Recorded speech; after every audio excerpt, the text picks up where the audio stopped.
논술로 만나는 우리 역사 18권. 조선은 일본과의 전쟁에서 어떻게 승리할까?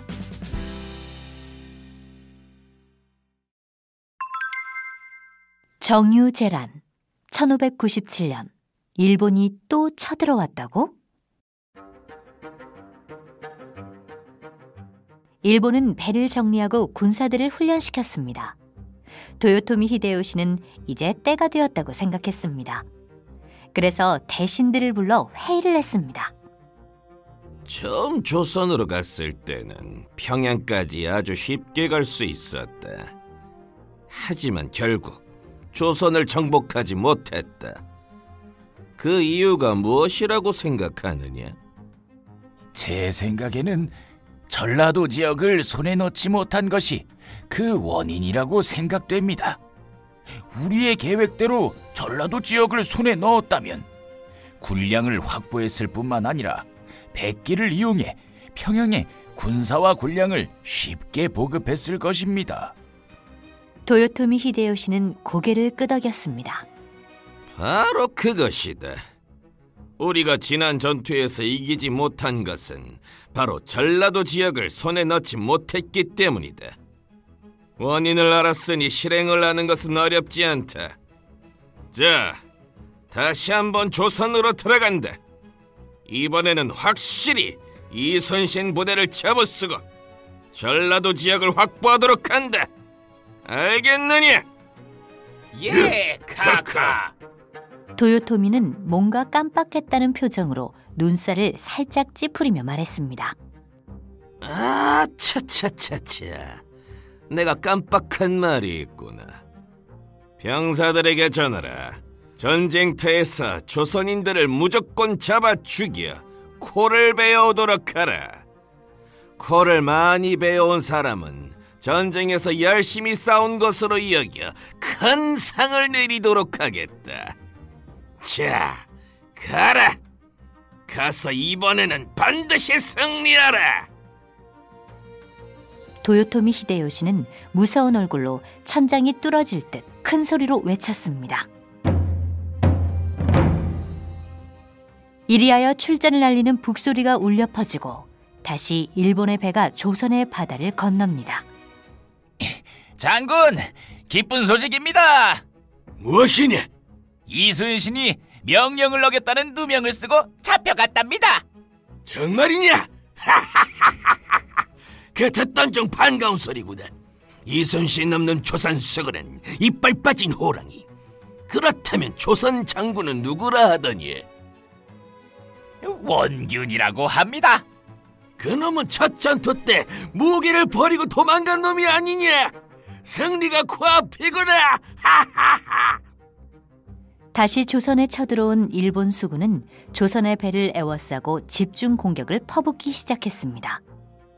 예상했던 대로 원균이 이끄는 조선의 수군은 일본군에게 무참히 당했고 134척이나 되던 조선의 배는 단 12척밖에 남지 않았습니다. 승리다! 우리가 조선의 수군을 무찔렀다! 일본은 이 전투를 시작으로 전라도 땅을 철저히 짓밟았습니다. 병사들은 공을 세우려는 욕심에 닥치는 대로 조선인들을 죽여 코를 베었고 식량을 모두 빼앗았습니다. 일본은 승승장구하며 충청도까지 올라가게 되었습니다.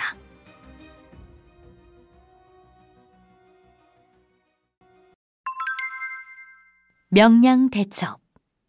13척으로 133척의 배를 물리친 전략은?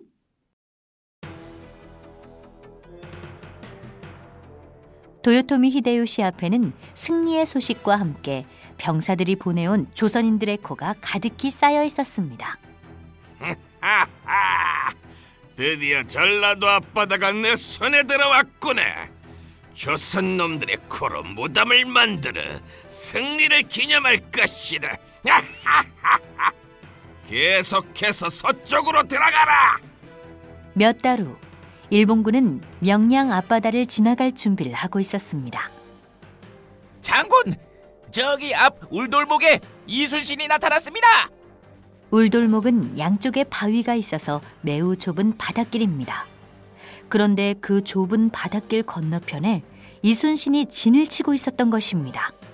이순신! 잡혀갔다더니 어떻게 된 거냐? 다시 삼도수군 동제사로 복귀했다고 합니다. 그래, 얼마나 데리고 나왔느냐? 예, 배 13척입니다. 지난번 원균이 우리에게 배하여 남은 배 12척에 한 척이 더 보태졌나 봅니다. 하하하, 제 아무리 이순신이라 한데 13척의 배로 133척을 무슨 수로 당하겠느냐? 어림도 없지. 기다려라, 이순신. 내 이번엔 박살을 내주마. 그러나 바닷길이 너무 좁아 많은 배가 한꺼번에 앞으로 나아갈 수 없었습니다. 하는 수 없이 31척만 앞으로 내보내 이순신과 맞서고 나머지 102척은 뒤에서 기다리기로 했습니다. 북소리를 울리며 일본이 먼저 조총을 쏘자 이순신의 함대에서 화포가 날아왔습니다.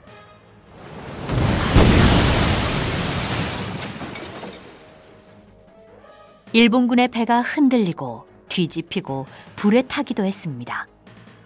수가 많은 일본군은 계속해서 공격했지만 조선은 생각보다 강하게 버티었고 화포 때문에 오히려 일본이 피해를 입었습니다.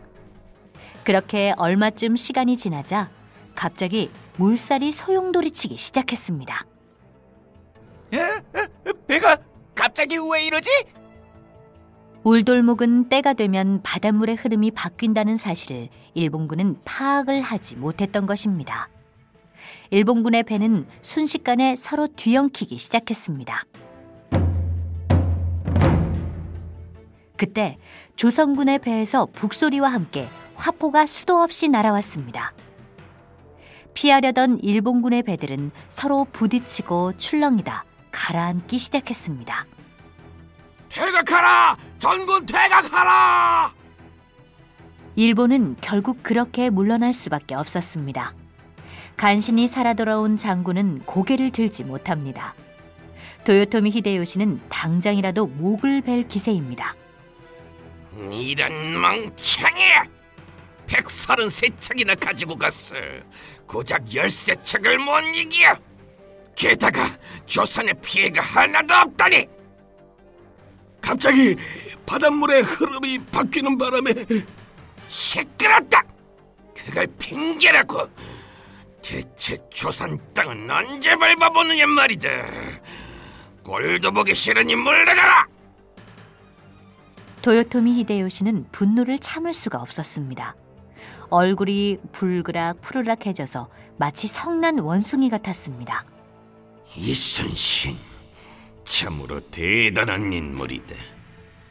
그를 내 사람으로 만들 수만 있다면.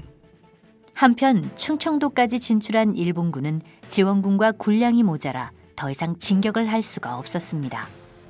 그래서 남해안 곳곳에 쌓아두었던 외성에 틀어박혀서 세월을 보내고 있었습니다.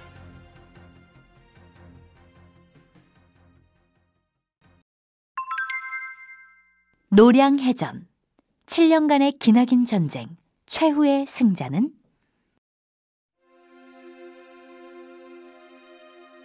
오랫동안 전쟁이 진행되면서 도요토미 히데요시는 건강이 악화되는 것을 느꼈습니다. 점점 몸에 기운이 없어지고 움직이는 것도 힘들어졌습니다.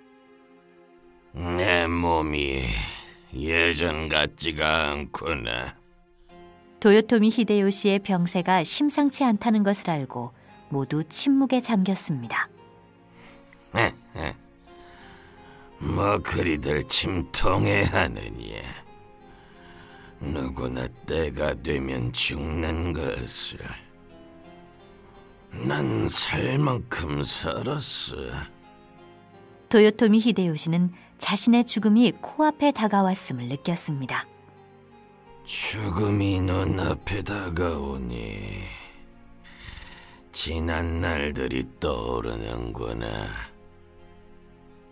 대륙의 주인이 되고자 했는데 모두 부질없는 야망이었어. 도요토미 히데요시는 깊은 숨을 내쉬며 애써 미소를 지으려고 노력했습니다. 하지만 지난 60여 년을 돌이켜보면 난 참 운이 좋은 사나이야. 가난한 농부의 자식으로 태어나 일본을 통일하고 일본 최고의 자리에까지 오르지 않았느냐. 그러나 이젠 그 세월이 모두 봄날의 꿈만 같구나. 카카, 어찌 그런 말씀을... 장군들은 모두 눈시울을 붉혔습니다. 내가 조선을 너무 얕봤어. 일본을 통일한 것에 그쳤어야 했는데 너무 욕심을 부린 것 같구나. 지금 조선에서 오도 가도 못하고 상한에 틀어박혀 있는 우리 군사들을 생각하니 마음이 아프구나. 이제 그만 돌아오라고 해라. 카카, 이렇게 가시면 안 됩니다. 1598년 8월 18일 도요토미 히데요시는 조선 땅을 한 번 밟아보지도 못하고 숨을 거둡니다. 철수하라! 철수하라!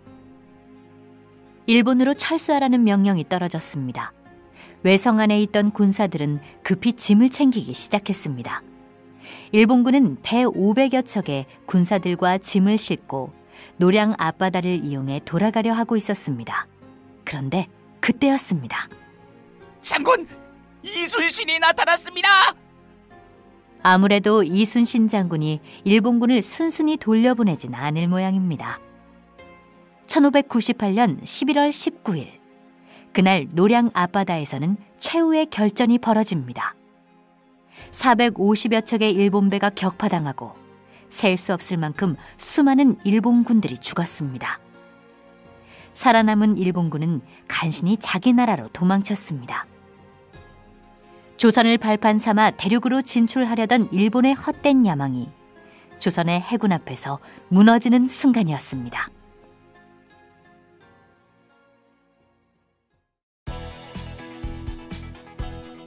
논술로 만나는 우리 역사 18권의 모든 챕터가 끝났습니다.